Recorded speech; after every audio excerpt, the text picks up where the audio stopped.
dia, tudo bem? Pastor Fabiano na área mais uma vez. Hoje é sexta-feira, estou na rodovia aqui e me veio um versículo à minha mente. Esse versículo ele falou muito comigo no início da minha conversão. Os primeiros contatos que eu tive com a Bíblia, minha mãe, ao me dar a Bíblia, ela me deu uma Bíblia de presente e ela marcou alguns versículos que provavelmente eram alguns versículos que falavam muito ao coração dela. E ela falou assim: toda vez que você tiver uma dúvida, você lê esses versículos que eu marquei humildemente. Não era uma conhecedora da Bíblia, mas tinha um nível de intimidade com Jesus muito diferenciado. E ela acabou que me deu essa Bíblia. E a tradução dela era um pouco mais conservadora, e ao ler os versículos eu não entendia muito bem. E muitas das vezes, naquele momento de angústia, de confusão mental, muitas das vezes a gente não sabia para onde ir, tomar a direção certa, envolvido com algumas coisas ilícitas, né? Que não vem ao caso estar falando que vocês já sabem.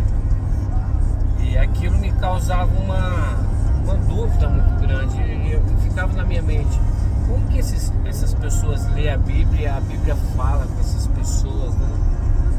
E tinha um versículo que estava marcado na Bíblia, que era Mateus 11, 28, né? Vinde a mim, todos que estáis cansados, sobrecarregados, e eu lhes darei descanso. E eu sempre li esse versículo. E aí a continuidade fala assim: aprendam de mim, que sou manso e humilde de coração, tenho descanso para a alma de vocês. Eu confesso a vocês que a gente vivia uma vida meio perturbadora, uma vida meio confusa, uma vida meio um fardo sobre as nossas costas, uma inquietação na alma. Isso tudo trazia sobre nós umas dúvidas muito grandes. Eu falava: como que pode a pessoa ler a Bíblia e Jesus fala? E aí eu li esse versículo, mas estava numa tradução um pouco mais conservadora, como eu falei um pouco atrás, e eu não entendia muito bem. Mas eu fui me envolvendo, buscando informações, cultuando algumas igrejas, até chegar na Renascer em Cristo, onde eu tive a oportunidade de ser impactado pelo Evangelho de Jesus Cristo. O pastor estava ministrando, o pastor do Banda Resgate, da igreja Rocha Forte, e aí ele ministrou todinho sobre a minha vida. E eu comprei uma Bíblia NVI, nova versão internacional, onde a tradução é mais fácil. E ali eu comecei a tomar um gosto pela leitura da Bíblia. E aí eu fui buscando aqueles versículos que minha mãe tinha anotado, e aquilo começou a surgir efeito, fazer algumas mudanças na minha mente, no meu coração. E eu lembro que esse versículo foi um versículo que marcou muito a minha conversão. Por quê? Porque eu vivi uma vida muito cansada, uma vida esgotada. Estava ativamente na vida do crime na ocasião. Tinha algumas coisas que eram fáceis, carro, dinheiro. Mas aí, com o fato de estar indo à igreja, Jesus começou a falar ao meu coração, e eu percebi imediatamente que eu não queria mais aquela vida para mim. Eu não queria mais aquilo para mim. E acabou que eu fui me envolvendo com o Evangelho. Algumas pessoas foram fundamental na ajuda da minha conversão, que foi o Giva, que era o goleiro do time de futebol que eu jogava, e o zagueiro Augusto. Eles foram fundamental em me consolidar e me discipular. Eles foram meus discipuladores. Foi o Giva e o Augusto. Tiveram paciência comigo, ajudaram. A própria minha irmã Silvana foi um anjo na minha vida também, onde tudo que eu tenho devo a ela. Minha mãe também, o Paulinho, o Dodô, foram irmãos meus que diretamente tiveram tiveram uma decisão fundamental. E eu comecei a conhecer o Evangelho, mas esse versículo foi o diferencial na minha vida. Venham a mim todos que estão cansados e sobrecarregados, e eu lhes darei descanso. E eu conversava com Deus: se tu és Deus mesmo, que essa promessa que está nesse versículo se cumpra na minha vida, porque é uma promessa nesse versículo. Se você prestar atenção, ele fala: venham a mim todos. Jesus não faz acepção de cor, poder financeiro, raça. Ele não pergunta se você é homossexual, heterossexual, qual a sua opção sexual. Jesus não pergunta. Jesus, vendo a necessidade do povo a qual estava ao seu redor, Jesus vendo o clamor de pedido de socorro daqueles que o seguiam, ele falou: ó, todos vocês venham a mim. E eu comecei a falar: eu sou um desses que preciso ir até Jesus, porque eu estava numa vida no limite. Ou eu morria, ou eu me convertia. Não tinha mais sentido eu viver com aquela vida que eu levava. E um sufocamento, tendo pesadelos, muitas opressão do inimigo, da vida que eu escolhi. E Jesus começou a trabalhar. E esse versículo até hoje fala muito ao meu coração. Então, quando eu estou bem entristecido, quando eu estou meio ansioso, eu falo: Senhor Jesus, eu preciso novamente ir até o Senhor. Porque o Senhor falou que todos que venham até a mim, venham a mim todos que estão cansados e sobrecarregados, e eu lhes darei descanso. Eu estava cansado, eu estava sobrecarregado, não só da vida normal, do cotidiano, mas espiritualmente eu não tinha mais vida. E eu falava assim, ele me convidou, ele me chamou, e eu falava: mas eu não posso ir até Jesus, porque a vida que eu levava era uma vida péssima, enganando as pessoas, pisando na bola e tantas outras coisas. Mas Jesus não pôs lá que eu precisava passar por um processo. Ele falou: venham a mim. E eu acreditei nesse versículo, eu acreditei nessa palavra, eu acreditei nesse pedido de socorro. E eu falei: eu só tenho uma chance, eu já experimentei tudo e nada deu certo. Eu tinha experimentado tudo e nada tinha dado certo. Eu falei: eu preciso ter uma saída, não é possível que eu nasci somente para sofrer. Eu acredito que nós temos oportunidade de ser feliz, de construir uma família, de ser uma pessoa melhor. E eu me envolvi com Jesus. Eu acreditei nesse versículo, eu acreditei que os planos do Senhor são perfeitos.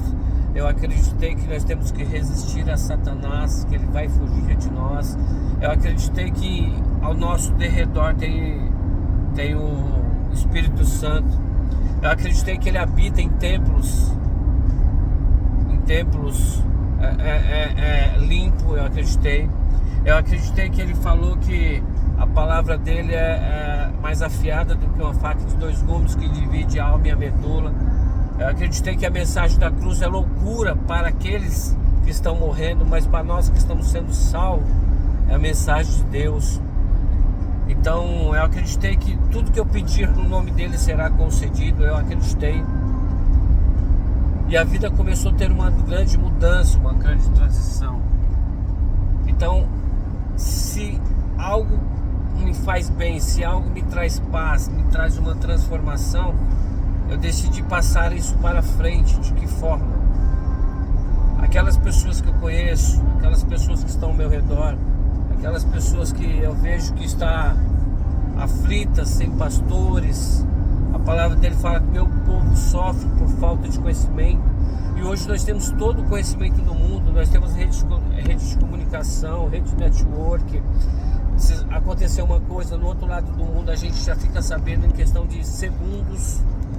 Já sai compartilhando no WhatsApp. Quando acontece algo na sua cidade, já compartilha nas redes sociais. Você já fica sabendo, você tem as fontes. Então nós temos acesso a muitas coisas, mas falta uma coisa para nós: entregar a vida ao Senhor Jesus. Hoje nós fazemos parte do Ministério Mova-se da cidade de Garapava, um ministério que é um ministério independente, a qual nós estamos debaixo da direção de Deus. Nos reunimos às quintas-feiras e aos domingos, e às sextas-feiras nós temos um trabalho evangelístico todas as sextas-feiras, onde nós entregamos um alimento e oramos pelas pessoas, porque nós entendemos que o Senhor precisa se tornar conhecido. Ele fala em João 13:32 que um novo mandamento Ele nos dá, e esse novo mandamento que nós devemos amar uns aos outros. Então uma coisa puxa a outra, uma coisa está ligada na outra. Se eu entendi que Jesus é o caminho, é a verdade e a vida, se Ele me chamou para tirar o fardo, não adianta somente eu ir até Jesus, eu preciso permanecer em Jesus. Então eu te convido essa semana para que você tome uma decisão sobre a sua vida e ir ao encontro de Jesus e permanecer tendo um relacionamento diário, como uma rodovia que vai e volta, né? E quando nos relacionamos, passamos a conhecer mais, passamos a nos tornar mais conhecidos por Jesus. Eu tenho certeza que tudo que você fazer haverá prosperidade em todas as áreas da sua vida. Então Deus me deu essa palavra nessa manhã e eu quero compartilhar ela com você, tá? Compartilhe esse vídeo, né? Atinja o maior número de pessoas. Eu não sei o que você tem passado, eu não sei o que você está sentindo nesse momento, mas eu quero te falar uma coisa, que é uma solução real para os seus problemas. Mesmo que a medicina, mesmo que o laudo médico já tenha sido decretado, há um juiz, há um advogado e há um médico que nunca errou, nunca perdeu uma causa. Eu quero orar por você nessa manhã. Pai, no nome do Senhor Jesus, que essa pessoa que está me vendo agora, Senhor Jesus, ela possa ser impactada pelo poder sobrenatural vinda de Jesus, onde o Senhor possa ministrar sobre a vida dele, Deus, onde ele possa sentir a sua misericórdia, a sua unção, o seu poder, a sua soberania, Deus, que ele possa ser tocado, transformado pelo Senhor Jesus e ser uma nova criatura, que ele tenha experiências ainda esse ano, ainda esse mês, ainda essa semana, Deus, insondáveis com o Senhor. Coloca a mão sobre as causas na justiça, meu Pai, sobre tudo que tem afetado o seu coração, tem te deixado ansioso, meu Pai, tem roubado a sua paz. Eu oro pelo seu sono, pela sua saúde, pelo seu casamento, pela sua família. Eu oro, e nessa manhã que você seja abençoado, transformado e restaurado da parte do Senhor Jesus. Deus abençoe. Um abraço do pastor Fabiano, e eu espero você lá na nossa igreja. Deus abençoe. A paz do Senhor.